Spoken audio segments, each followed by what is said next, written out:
Hey, what's up, everybody? Welcome back to another episode of Hops Geek News, your home for comic books, movies, TV shows, and typically we feature a beer of the week. I am Matt. With me is Lauren, as always, but today we have an extra special guest because this is a creator interview. Michael Schwartz. You may know him from the comic book series Armored, that is out right now. The first two issues are out. And then you also might know him as a co host of Wizards, the podcast guide to comic books, which is absolutely something you got to check out. He is going to be joining us today to talk about Armored, the first two issues. So we will dive into that in just a second. First things first, there is no news, anything like that. With our creator interviews, we like to just dive in and really talk about the really cool things that our creators are doing out there, especially in the comic book realm and, media in general. There's a lot of really cool things, a lot of great people. So make sure you follow them in the show notes. And then as always, Hops Geek News is where you can find us on any podcasting platform, any social media platform. Help us out. That's how the podcast grows. And my beer of the week is a Luscious Lip Sweater from One Family Brewing Co. out of Manassas, Virginia. It is a hazy IPA coming in at 6.4%. I did that because this kind of takes place with like ghosts and knights. And when I think of knights, I think of big burly men with beards, one that I cannot grow because for some reason I cannot grow facial hair. I have the same problem, Matt. So there it is what it is. And that's Lauren's voice. So Lauren, what do you got over there real quick? So we're recording multiple episodes tonight, and so I'm pacing myself also because I'm a very slow drinker. So I am drinking Hop Cult, and so you'll hear more about this when we drop our episode on Patch and other comic book people that we saw in the Deadpool and Wolverine trailer. This one is a West Coast IPA from Tactical Brewing with Vic's Secret. It is very clear. It is very hoppy. Tactical always does fantastic IPAs and sours. They also do fantastic stouts. So this is delicious, but unfortunately, it's not really themed with the comic book. So I'm sorry. Ooh. I know. I am ashamed. Well, we do have our guest, like I said. Michael Schwartz has joined us. Michael, thanks so much for hanging out with us. Why don't you go ahead and introduce yourself? And then one thing we obviously love to ask is, how did you get into the realm of geekdom, comic books, screenwriting? Because you also did some really cool things on Zombie Town and other really cool R.L. Stine things, which is something that we love to talk about because I grew up with R.L. Stine. Well, first, thank you so much for having me, Matt and Lauren. I also brought a beer. It is the Chalk Lake Spring Lager from Uxbridge. I don't know if I need to go into more detail about it. It's pretty good, I have to say. It's not bad. It's not bad. Yes, thank you so much for having me. Okay, so you want to know where I got my start in comics or movies? What is your geek origin story? Because in comic books, story. everybody always has an origin story, whether they're bit by a spider, whether their parents were brutally murdered outside of a movie theater, which I hope none of this has happened to you. So how did you get into the world of geekdom, so to speak? It's so boring. I'm sorry. But my dad is a huge geek. That's really where it comes from. That's not boring. That's fun. Yeah, it is. It's fun. It's fun. You're right. It's a lot happier than anything in comic books. I grew up in comic shops and video stores. Comic shops because my dad was a collector, and video stores because my dad managed a chain of video stores when I was a child into the late 80s. So I have just been around comic books. Like, he was going on a weekly basis, picking up comics, old, new, Silver Age, modern at the time, 80s, of course. And then while he was managing a video store, he was also bringing home like VHS tapes for every movie you can think of and either recording them to tape or keeping them for himself. So he's a big collector, and it kind of got passed down to me. I love that. A lot of people video stores. That's one I grew up going to, like Blockbuster all the time, and a lot of people are like, what, a video store? You can't just, no, you could not go on the TV, folks. We got Chinese food. And then we went to the movie store where I either got my PlayStation 1 video game or whatever it was. And then we rented the movie for the weekend. And that was it. I miss wandering the aisles of Blockbuster. Yeah, me too. That's why I think, I have a shelf beside me and it is just filled from floor to ceiling of Blu-rays. I'm trying to recreate the video store experience, at least for me. I mean, it's awesome because also, like, one thing that I've noticed with the streaming, because there's so many choices, it's one of those things where it's like, okay, there's too many choices versus like walking through the video store. You had a lot of choices, but there was a lot less. You had to make a decision because you had to leave. And then you also had to watch it because you had 3 days to return it. Otherwise, you get a late fee. So, Or you find it under your bed weeks later and your mom yells at you and then makes you apologize to the Hollywood video guy. This sounds really real. This sounds real, Lauren. So how did your love for comics turn into creating comics? You know, I as a kid, I would attempt to draw comics, but I'd probably give up after 3 pages. I always wanted to be an artist. And then somewhere in high school, I discovered you could go to film school. Like, I'm from Canada. And so I thought just you had to be in LA to make movies. That was like no one else made movies but Hollywood. Even though I watched a lot of Canadian television and movies. Degrassi, come on, man. Yeah, but everybody knows Drake got to start there. Of course. But I don't know, maybe I'm not smart or something. It just didn't like, I didn't think about how it got made. And then I had like a guidance counselor say, oh, maybe you'd be interested in film school, because I was making a lot of short films in high school. And I kind of ignored the want to do art and comics and went that way. You know, I've had a love of horror movies and movies in general equally as much as comics. So getting into comics, it was kind of a point where I realized I was just watching or reading so many comics, and you know, there's a whole story behind it. I could go on for hours, but it kind of just felt like the right time. Like I'm you know, I was born in the 80s, and I feel like it's taken me a long time to find out what I truly love writing, and it's comics. I mean, I was born in the 80s as well, and I'm still figuring out what I want to do. I was going to say, like, do any of us truly know what we want to do? Like, right. Like, my daughter's in college, and she has a better idea than I do. I mean, obviously I was born in 1990, so I barely missed the 80s cutoff. But even then, it's like, dude, I don't know. I just figured out that I also like have tried my hand at writing comic books, or like marketing is a big thing I love. Yeah. And it's like, who cares, man? That's the beauty of life, is you can have as many hobbies that you maybe want to try, especially in this day and age. Why not go for them all? It's true. It's so true. So now, before we dive into the comic, though, I did want to ask about the R.L. Stine, because again, we both, I grew up reading Goosebumps and then moved to Fear Street and met, Matt as well. So you have a personal connection to R.L. Stine as a film writer. So can you tell us a little bit about that? And you actually just mentioned horror stories, so you kind of already answered my question of if you have always enjoyed spooky stories, because this comic is a little bit spooky. Yeah, I've been in film. Like, I started in marketing at Disney. I eventually, do you know the Anna Green Gables series at all? Yeah. Oh yeah. Yeah. Okay. So I worked for the producers of that series for a while, and then worked at an animation studio. And while at that animation studio, I was working on a movie called The Nut Job, and I became friends. Okay. So yeah, my kids love that movie. Yeah. Okay. Yeah, it plays a lot on Netflix and stuff. At least up here. Yeah. So I worked on that movie for like 3 years, and I became friends and began collaborating with the director, Peter Lepeniotis. And after he left, he started working on the second film, but eventually left it. He went to write another movie. I forget how it happened or what happened, but his co-writer dropped out, and he knew I had been pursuing writing, and I had written a few things here and there. And he asked me to co-write this movie with him, and we kind of developed a writing partnership together.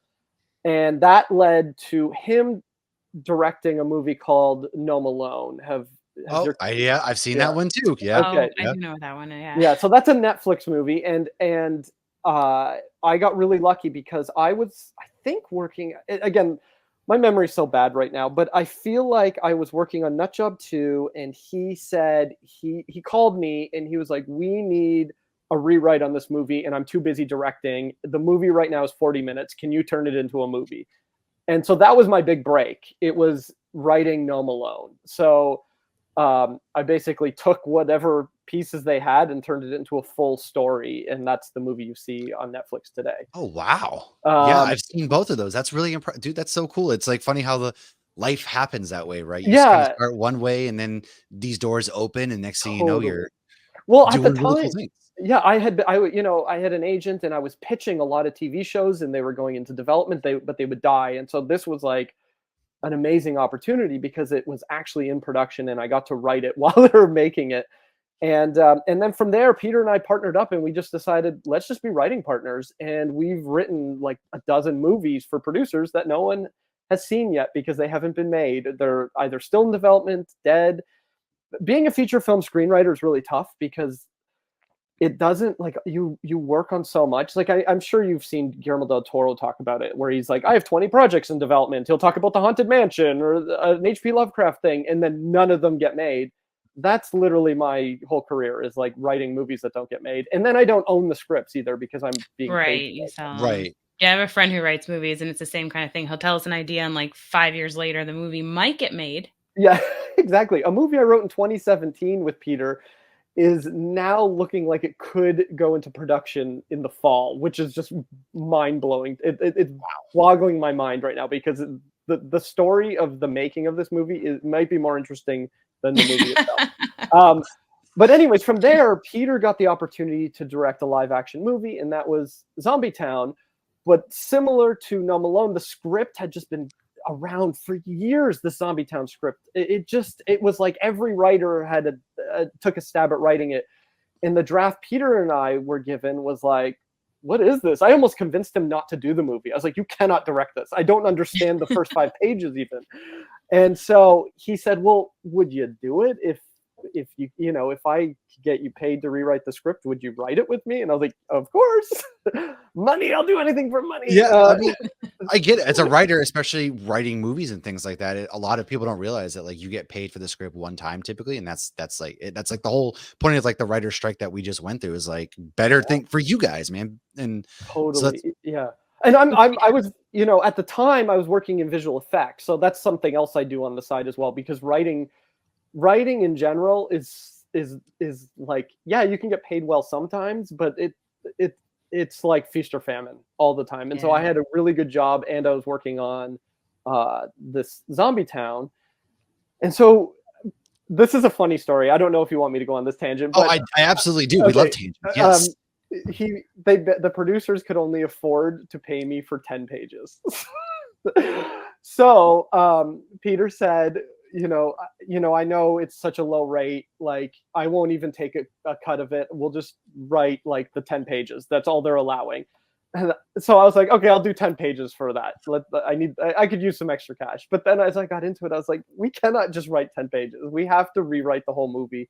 And so we sat down together and just completely replotted the movie. But there was like a lot of restrictions. Like, sets were being built, the locations were locked, so we had to use what was already there. Oh my gosh. They had no actors attached but 2, and yeah, we basically rewrote the script in, I think, 2 weeks, and then he went immediately into pre-production. R.L. Stine signed off on the script. He was like, gave the thumbs up, and then while we were on set, back to your question, Lauren, we got to meet. We were supposed to have him on set, actually. He was going to play a role in the movie, a very minor like cameo, but he couldn't make it to set because we were shooting in the middle of nowhere in Canada, Sudbury, Ontario, far north. It's like a mining town. They mine for nickel up there, or they used to. I don't know. So he couldn't make it. So we had a Zoom call. And that was the first time I met R.L. Stine, was over the Zoom call. And he is just the most friendly person in the world. Like, he gave us his blessing. And then he ended up playing a role. If you end up seeing the movie, there's a little thing at the end. He wanted to still do a role, but over Zoom. So we had to come up with something on the spot for him. Oh, that's funny. Yeah.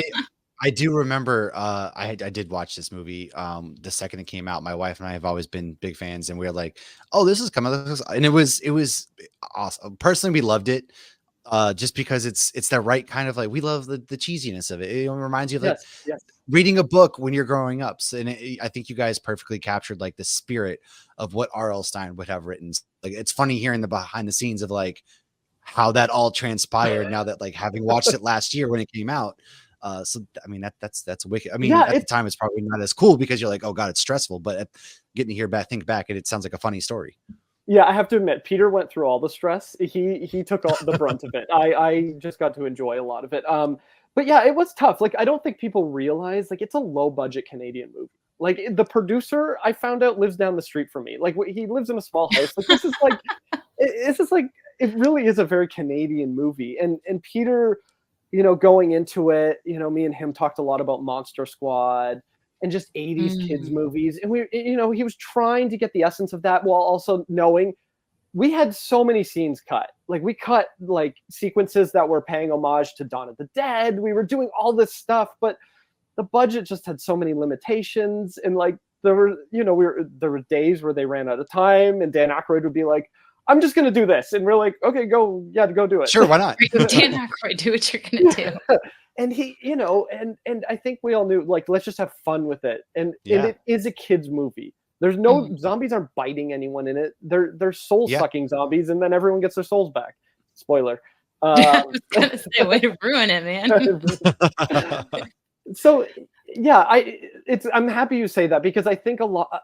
Unfortunately, I think some of the marketing was like, see this new Dan Aykroyd Chevy Chase pick, and it's like, no, it's not that. It's a kid's R.L. Stein movie on SNL. Yeah, it's a really good entry level horror movie for kids. Like Which is what R.L. Stein, I feel like, is known for. Like how many kids he introduced to horror. I mean, he thought you were so cool if you could handle reading Goosebumps. Yeah, and so that's what we wanted. Like I was like, this would be great if my son, who was 5 at the time, could watch it, or my daughter, who was 8 at the time, could watch it.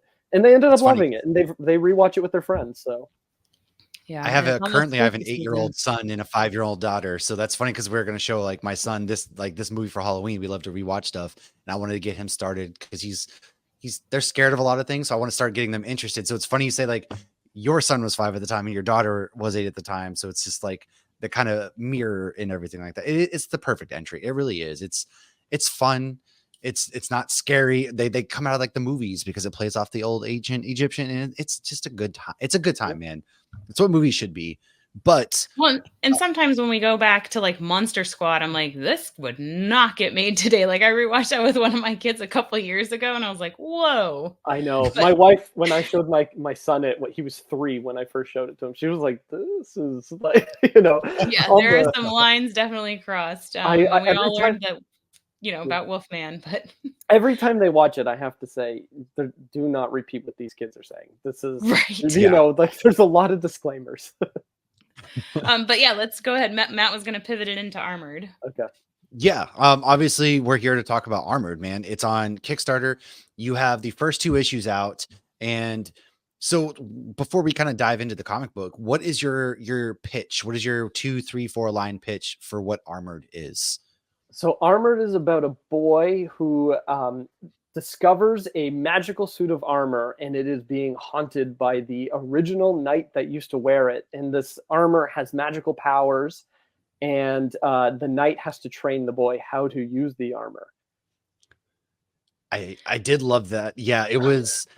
I love that you set it up like in this horror mystical way, and then it's like, oh, this knight, and then it turns into like a kind of a comedy almost there. Yeah. Lauren, take it away. A very tragic beginning. Yeah. So right away it was like tragic to where I was just like, my heart sunk. Like I wasn't expecting what happened at the ending, or at the beginning, but then obviously it sets up the story for this kid to find this armor. I don't want to give any spoilers away, but you have multiple people dealing with grief in different ways at the beginning of this. So what inspired you to kick off the story in such a punch to the heart kind of moment? I know. The first thing when like going into the writing of this, there was multiple aspects of it, like figuring out story structure for comic books versus film, but also going into it, I always had the idea of a haunted suit of armor with a ghost attached, and the ghost would be like the genie, from Aladdin, goofy, out of time. But then I started to get into it. I'm like, we're dealing with death here. Like, it's a ghost. So what is this kid going through? He's dealing with loss. He's adopted by a couple who are dealing with loss. You meet a girl in the town who's also lost someone. Like, loss is permeated throughout the story.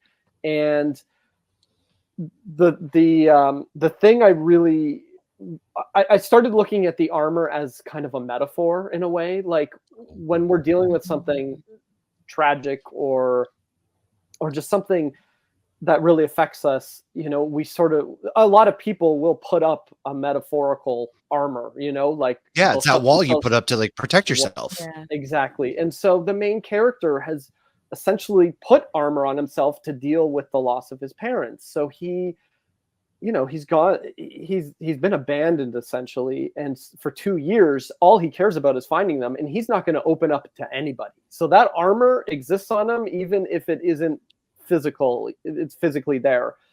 And then that armor becomes a physical manifestation of what he's going through. And so I always thought, like, he has to shed that armor by the end of at least the first story arc, and that you'll have to read it to find out if he does. I didn't even pick up on that metaphor, but yeah, that makes so much sense. So you did put a little thing at the end of the comic explaining what happened to your comic book collection, which made my jaw drop. Yeah. But it also helped because you said you had the story for a while, but you weren't sure which form you wanted to kind of explain it in or tell it in. So can you tell us what happened and what led you to choose to do this into a comic book form? Okay, so we just had our second child. So this is going back a ways. It's like 6 years ago. And, sleep deprivation. Both of you have kids. You don't get a lot of sleep. Oh, yeah. We had a sound machine going. He wasn't sleeping. We finally were sleeping. And it was one of those nights where the kid actually slept through the night. And someone broke into our garage. And I had all my comics being stored in there just because I was cleaning out. Actually, this back room is where all my comics are stored now, but I was cleaning it out and I put them all in the garage. And they broke in. They stole every single box that was in there. They stole. I had about a collection of probably 300 to 400 posters. They stole probably 150 movie posters. They stole winter stuff. They stole my wife's American Girl dolls. Yeah, from her childhood. Look at Lauren's face. Lauren's a massive. I was gonna say, Lauren, like, that is very sentimental to Lauren as well. I just got my first Kirsten doll for Mother's Day because they just re-released her, and because it was like I'd never got her in the 90s. I was always told she was too expensive. I read all the books. Like, that's crazy. Okay, so we'll need to do a follow-up interview where I'll bring my wife on, because it sounds like she's going to need some therapy along with, like, she's still, I think, it's hard to get those originals, right? And she's replaced it, but you get it, you buy it from someone on Facebook Marketplace, and it turns out it's like the 90s version. It's not the original. So it was devastating. The original, though, it means something different because, like, again, you said this from her childhood. Like, those are memories that have been built in, like, throughout her life. So it's like, that's money come and goes, but, like, memories are irreplaceable. So, like, I can only imagine. And who steals those kind of things? Like, that's like, they took everything. Clearly stealing them to resell, because I feel like somebody who would love an American Girl doll or would love comic books isn't that evil, I would hope. They were taking them to sell because they took a lot of action figures. I collected a lot of action figures. I had kind of stopped by that point, but I had some of them in the garage, and they took all of them. I eventually found the action figures on eBay. So the police were able to help me get those back and trace it back to the house that presumably had taken the stuff. The house apartment building. I don't really know where exactly. I have an idea. The police won't tell me. Basically, the person that was there, it was like a squatter essentially. It was a crack den, yeah. and they were selling it out of there, and I managed to get some action figures back that I didn't even want. That's the funny thing. I wanted my comics back. Right. Yeah. What was the question again? I'm just gonna cry now. No, you're okay. I got off track too as soon as you said American Girl dolls. No, it was because you had this story for a while and you weren't sure if you wanted to do a film or a comic book, and so this led you to almost re-falling in love with comics. At first I told my wife I'm never collecting a comic again. I've had pull lists at different comic shops around Toronto, in my hometown in Cambridge and Waterloo, and I said to myself, I'm done. But then within a few months, I saw people on Facebook Marketplace, like, they had comics that, I had as a child, and I was like, oh, I'd like Silver Surfer back. Oh, I'd like the Hulk comics back I had, from the late 80s. And then I was just buying them. And I found a pawn shop near my house that sells 50-cent comics. Every comic is 50 cents. So Wow. I just Wow. started getting boxes and boxes and boxes. And then now that room, you can't even walk in there. It's just filled with boxes. So because of that, I started reading so much. Like I found myself reading more comics than I was reading novels, movies, watching movies, everything. And I was like, why haven't I told a story in comic book form?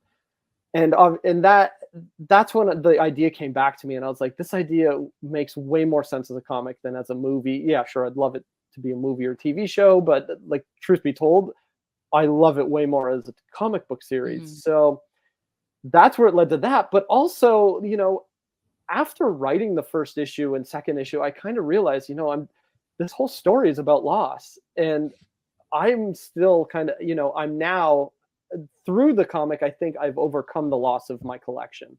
So like Mhm. I'm so lucky. I haven't lost anyone close to me like the characters in the book have. But I do wonder how much of losing the comics affected the story. Well, because it's Right. childhood, it's Yeah, nostalgia, it's a connection to your exactly. dad even, I'm sure.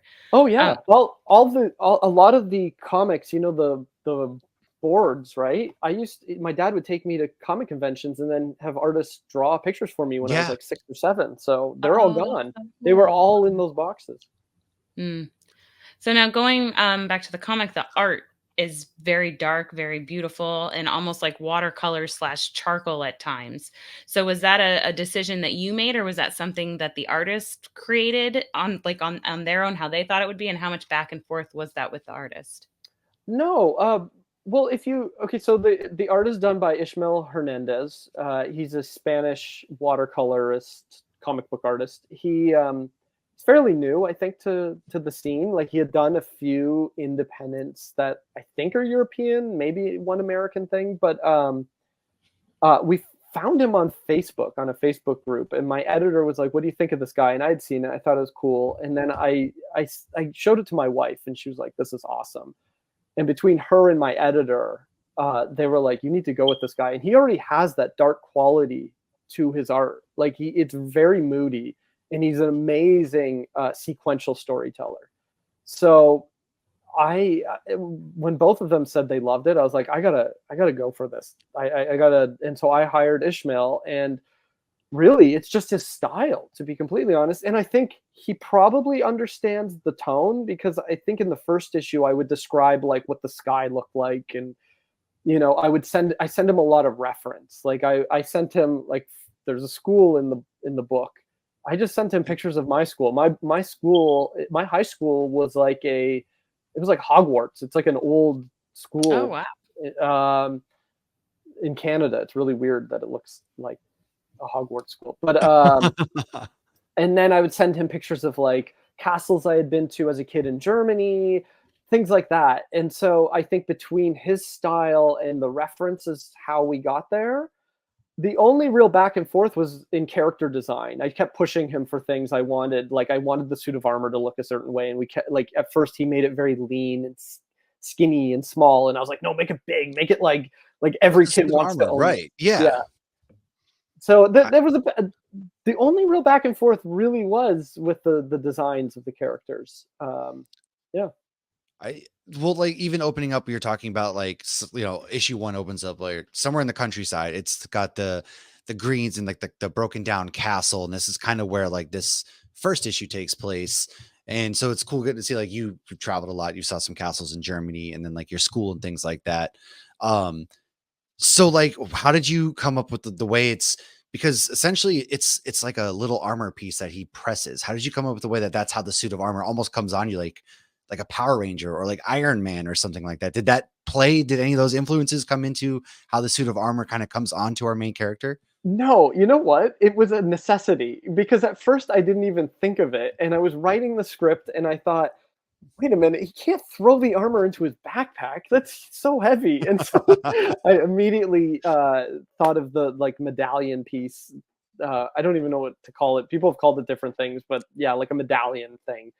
Um, and then I love the idea of it like forming to his body. Like, I was a big fan of Spawn as a kid and still collect Spawn and how it's like kind of alive. And then there was one issue of Rom, the comic book series Rom. Yeah.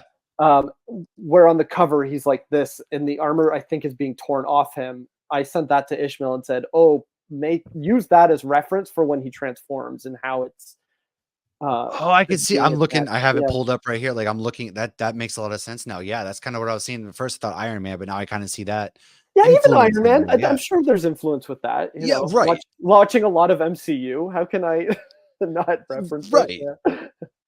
And so now, did you always kind of have like the idea too with like he's got with the genie, obviously, but like now moving on, there's also a subplot, if you will. Yeah. You mentioned, the girl has a pretty tragic, like, it seems like parents are disappearing. And so now we got these orphans or something. Now, how is that going to play into the bigger overall picture? Do you have plans? Because I know you mentioned the first arc, which I believe is the first arc 5 issues, or how many issues do you plan on doing the first arc? First arc is 5 issues. So if by issue 5 you're like, this isn't for me, you'll have a full story. You're stuck with it, but you So have a full story. But yeah, right. I mean, that all wraps up. Yeah, right. That makes sense. and then so the plan is to do 5 issue arcs, whether it be 50 issues or 20 issues or 100 depends on how well it does.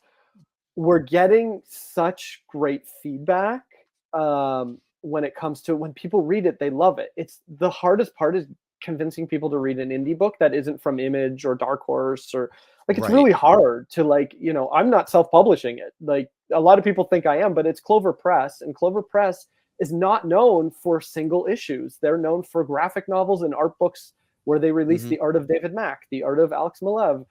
And so I have to like explain who they are as well, and they're kind of new. Like they're the owners of the company used to own IDW, so they're Oh, Okay. well versed in comics. They Right. have They been know doing how this to for everything years. works. Yeah, Yeah.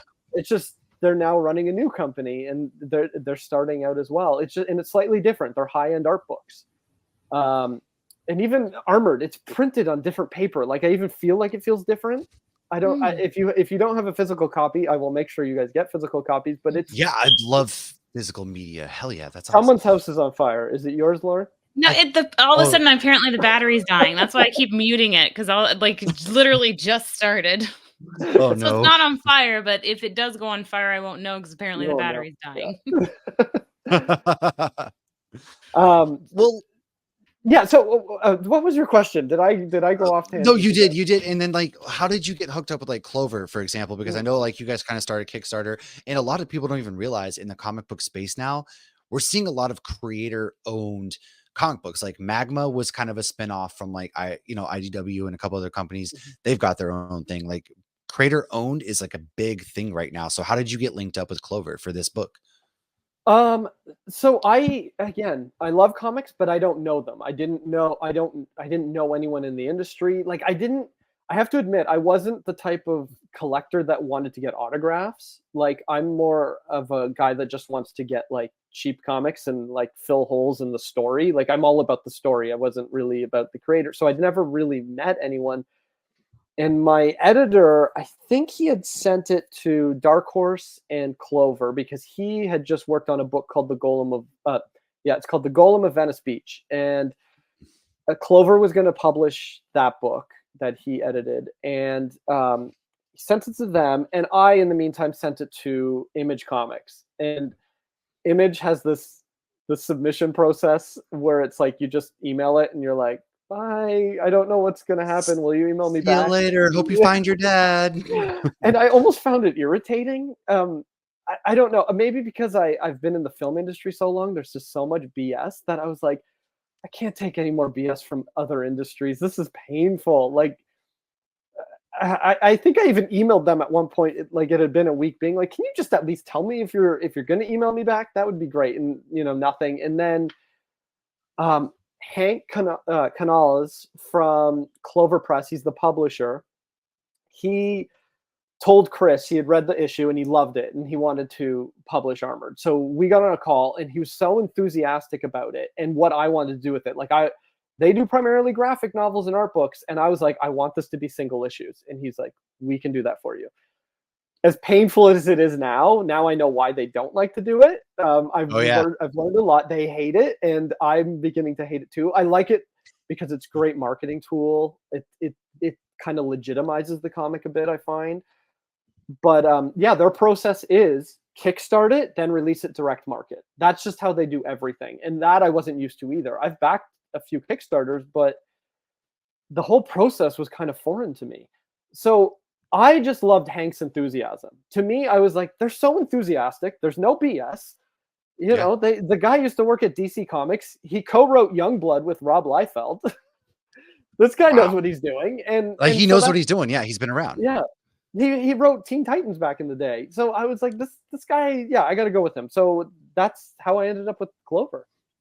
So Nice. being that it starts Kickstarter and then they push out. So are people able to get this obviously in their comic book shops then? Oh yeah, yeah. It was sold through Diamond and Lunar, and it sold out. Issue 1 sold out at Diamond. I think it was the first or second week of release. And so I know they've had some extra copies, and they had to send them to Diamond just to fulfill like some of the Yeah. orders. But yeah, it's still hard. Like we've sold out, but it's like it's hard to convince people still. Like you can place an order still, and there are like a few copies left. Like it's so hard to convince people to try an indie book. That see, it is. You would think it's a lot like, especially with being the first prints kind of sold out, which is like really impressive.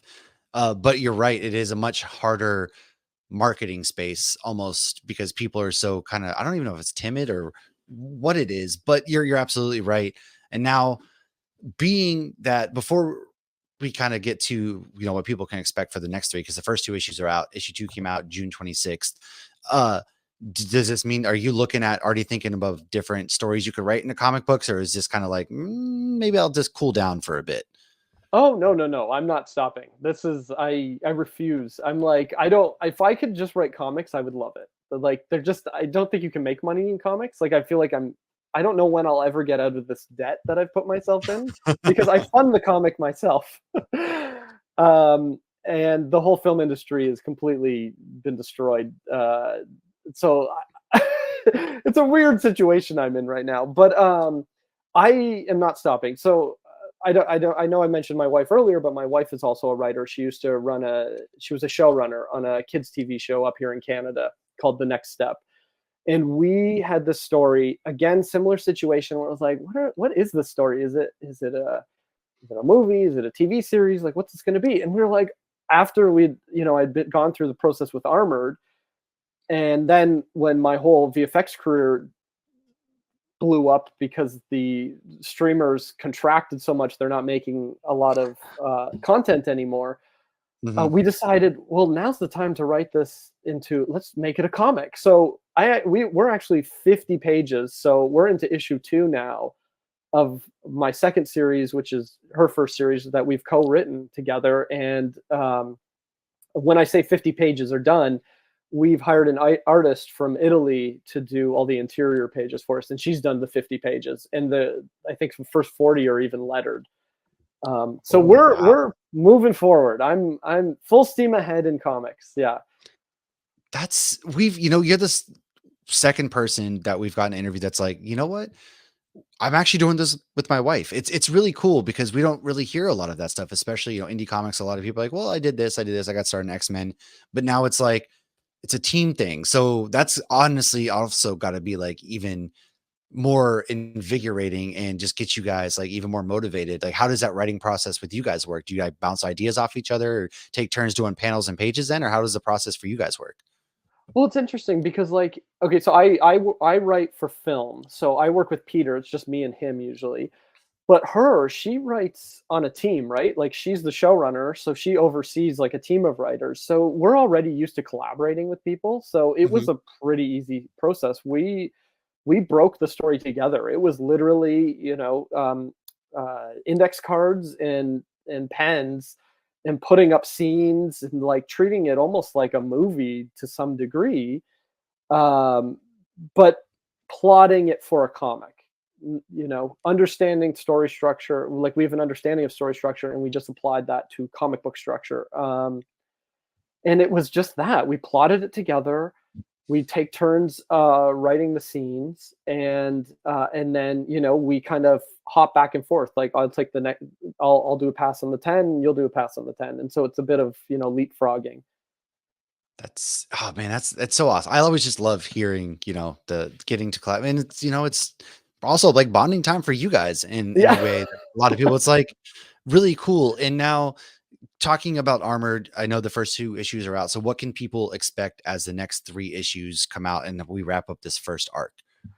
So things really move in this book. I don't know if I sent you guys issue 2 at all. So you may not have had a chance to read it, have you? I don't know. I think we Oh my have goodness. My apologies. I should have sent it to you. I You're good. we are Yeah. happy to support anyway. No, I'm all fine like buying the physical copy. Don't even stress, man. So things move. Like you're gonna see, like, within issue 2, we resolve some things. Like you'll find out what that creature is in issue 2 immediately. Like I was like, people are paying $5 a comic, and if you're kickstarting it, you're paying $10. Right. So I was like, there has to be story in this. I go to the comic shop every Wednesday, and I come home with a stack, and I'm so sick of picking up a book that cost me $6.99, $5.99, and being like, nothing happened. Why did I just spend this money? And so I was like, I want to tell a full story in 5 issues, and you'll see it moves. Like the story of Andy and having to deal with that loss is wrapped up within that 5 issues. We start a brand new story on the final page of issue 5, which leads into the next arc. You don't have to continue if you don't want to, but it really is it's quite the final page that Ishmael has drawn. And it opens up the whole world of Armored. Like it makes it, people that have read the final one are like, I was hoping you'd go there. So this is almost like a prologue then, these first 5 issues to like a bigger universe in a way. Oh, definitely. Like I could easily do 50 issues, like no question. 100, I would definitely be getting into some weirder territories, I think. But 50, it would be so easy. And then if this book fails, it will be 20 issues. So if it's a big failure, yeah. I mean, to translate into filmmaking, I mean, we've got so many movies and stuff out there now that are like, again, in the movie space, 2.5 hours plus. Now, the 90-minute movie is, so to speak, is kind of like a dead thing, but you're kind of bringing it back in comic form. Like you said, this is fast paced. Hey, we're going. I want people to be able to, and I think that's honestly, I love that because issue 1 ends on a cliffhanger, and you're almost immediately like, dude, I need that next issue now. And so you kind of do that, and you move it along. I really enjoy that. Give us like the 90-minute storyline in comic books, movies again, because I think you're doing a really great thing with that. It makes so much sense, and I love to see that, and just how much excitement there is. And it's a very beautifully drawn comic book. There's a lot of intrigue and mystery, and I love a good ghost story as well. So I know I'm going to be following this myself, and hopefully everybody else. I mean, it sounds like you've got a pretty good fan base with, the first prints are out already. Yeah, I feel. Yeah, sorry, you go, Lauren. Oh, I was just going to say, I love it. It's a great combination of real life issues mixed with supernatural issues. It was a very good balance. Oh, thank you. Yeah, I'm a big fan of like even Stranger Things. Like I love that show, but I do get frustrated when there's filler. Like there's so much filler sometimes. Like even I'll find like a full season is like, well, this was filler. We could have just had episode 1, and I didn't want to do that with this. So I hope I'm noticing I have some real diehard fans already. I just need it to grow a bit more. Yeah. Well, it's that word of mouth. I mean, the diehard fans hopefully tell and say, hey, you should check it out. And then what we do too on nerdinitiative.com, we write comic book reviews, and we like to talk about these things. So we'll probably put this interview up there. So hopefully we can reach and start to find these word of mouth, because that's how it is. Like marketing in comic books is, if anybody's cracked the code, please let Mike know, let us know, because I have no idea how you market comic books these days. Nobody really does. So if anybody out there has the answer other than word of mouth and going to your local comic book shop and supporting them and supporting good creators like that. And with that said, are you going to be at any upcoming Comic-Cons kind of sporting the book? Are you going to be anywhere people can find you here soon? I am doing, this is the great thing about the book, is a lot of people have reacted really positively to it. I have a signing lined up every single Saturday this summer. I'm all over the place. I was just in New Jersey. I did a signing at the Secret Stash, Kevin Smith's store. Oh yeah. That was amazing. So I got to meet Kevin Smith, and the staff treated me like gold, and they acted like I had been doing this for years, which was very flattering. And it's like a Kevin Smith museum in there. It is. He's one of the I nicest got to visit people a few I've ever months gotten. ago. It was like Yeah. crazy. It is. It almost didn't feel real. Like it was a bit surreal being in Yeah. there. Like I'm in the back of the shop signing comics. People are lining up at the table. This is weird. And it's Kevin Smith's store. They should be finding him. He's somewhere around here. Go find him. So I did that, and then I was at a comic store called Zap, and then I'm all over the Toronto area. Like I have like because I am local to Toronto, I have like shops in my hometown asking me to do signings, but I am going to be at San Diego Comic-Con. I'll be at the Clover booth. So I'll be signing it there. And then Golden Apple Comics in Los Angeles on Melrose, which is one of the most famous comic stores in LA. Yeah. They invited me to do a signing on August 3rd, so I'll be there. Sadly enough, I was rejected from the Toronto Comic Con, so I will not be there. That's okay. Lauren weird. somehow got invited, on press to New York City, and I didn't, even though we submitted the same exact thing. So it's sometimes, they don't know what they're missing. I'm a diversity hire. That's my theory. Diversity hire. Interesting. I think they got a bunch of guys that applied and not enough girls. So I can't think of anything else. So funny. It is funny how that works. Even though, like, we you're right hear there, a lot of great comic creators get denied for cons, and other random people will get it. You never know. I also they give priority to the people who had previously come, and sometimes it's 100% what would you call it? Re-signing up. The people that redid it, they did. Hey, I did this last year. I'm gonna go. Which I get, but also, I think we should be getting also new faces in there a lot too, because cons are also how people discover new books. I can't tell you how many new books I've discovered at Comic Cons. So just getting out there and the word of mouth, man. Just like San Diego's gonna be awesome. I cannot wait to kind of see, like, to follow along your journey to San Diego, and then Golden Apple. Like those are really, really awesome things that are getting to come up that I'm so jealous of, because obviously San Diego is a big, big one for people. Yeah, it'll be my first time at the con. I've been to San Diego many times, but never to the convention. So I'm and that's soon. Yeah. It's Lauren and I are actually going to be gone. That's why we aren't going this year. Hopefully next year, because we've never been. I got invited out, but obviously we can't this year, which would have been awesome to get to meet you. But we're gonna find our way at cons, and also just we love traveling, so hopefully we'll get to link up here soon. So I know you've talked about the other comic book project that you're talking about with your wife. You're working on that, and the next arcs and another 3 issues of Armored. But is there anything else that you're working on at the moment that you want people to kind of be on the lookout for? Oh, no, just Armored. Everyone needs to read Armored. That's it. I'm more, I am always working. I am working on more R.L. Stine movies. Where the director and Peter and I are developing, oh my goodness, a teen horror movie based on one of his books, another tween horror book, like along the lines of Zombie Town. We have a lot of R.L. Stine stuff up in the air right now, and we even have a meeting this week about a possible really cool TV show that we're developing. So I'm always developing that stuff, but Armored is front and center, number one. Everyone just check it out. And I always tell people, literally just DM me. I will send you a PDF of issue 1. And if you don't want to DM me for some reason, you can actually sign up for Clover's newsletter. And if you do that, you get issue 1 for free, the PDF now, as of this week. Oh, wow. So they're really pushing it. It was also just named one of the top 30 comics of the year by the Comic Book Couples Counseling podcast. Oh yeah, we know them. Yeah, we know them. Yeah, 100%. Yeah, we know that. That's really awesome. Fantastic. Yeah. Yeah. So that's so cool. There's no reason not to read the first issue at this point. Like there's no reason at all. You're finding excuses at that point. You see, like AMC will release the first episode of The Walking Dead, but not 2 or 3. They're like, no, we're gonna get you hooked. and then you're going to buy the next one. That's smart. Yeah. Because if it's not good, people won't buy it. But if it's good, you're going to get hooked. And this was a great first comic. I thought it was fantastic. Thank you. Agreed. Thank you, Lauren. It is absolutely worth the read, and I would die on that. There's a reason why it's in the top, of comic books you got to read this year. I guarantee you it's in ours as well.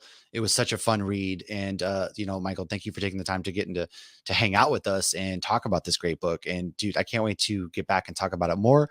Where can people find you and follow you and all the good stuff, since social media dominates so much of what we do? Well, on Threads and Instagram, you can find me at Mike Schwartz Writes. And over on X, you can find me at the Mike Schwartz. Those are probably the best two places to find me. Or you can hear me on the Wizards podcast, as you mentioned earlier, the Wizards podcast Guide to Comics, where we examine each issue of Wizard magazine. We're currently about to record issue 95 this week. And we're going in order. So we're almost entering the 2000s now. Nice. That is heck yeah, man. Everything's in the show notes. Please, I can't recommend enough, man. Like, seriously, everybody out there listening's got to check this out. Thank you again for taking time out of your evening and getting to chat. This was awesome. So thank you again for sharing everything that you shared with us today. And I know Armored is going to be one that we're definitely following and we're pushing ourselves, whether it's on this podcast or Nerd Initiative as well. Awesome. Thank you, Lauren, guys. I really appreciate it so much. Of course. Lauren, any final thoughts as we wrap up? No, I think we're good to go. I will say there was a little humor in it too. So you don't just expect, the scary, creepy stuff. There's a couple of the lighthearted giggle moments as well, which are my favorite kind of comics. The gorgeous art, the intense, storyline. You made me feel things, man. I definitely felt emotional while watching it. I giggled.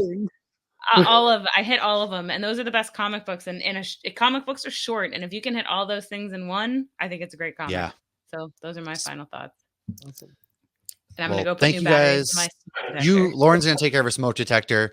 We are gonna talk to you guys here soon. Make sure you check all of that out, and we will see you guys later.